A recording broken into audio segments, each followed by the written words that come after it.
Maligayang Pasko sa inyong lahat.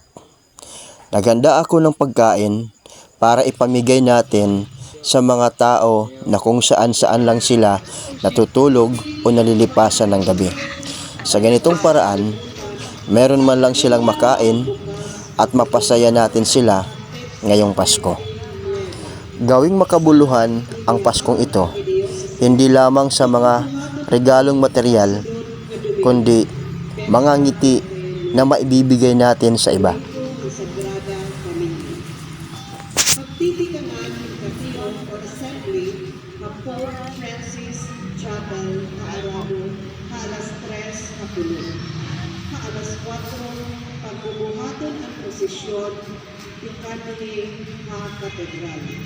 Nagsusunod tayo ng misa at pagbukas alas 5 kapulong dini ang katedral. Pinahulugan ng Arsobispo ng Palong. Kapatay.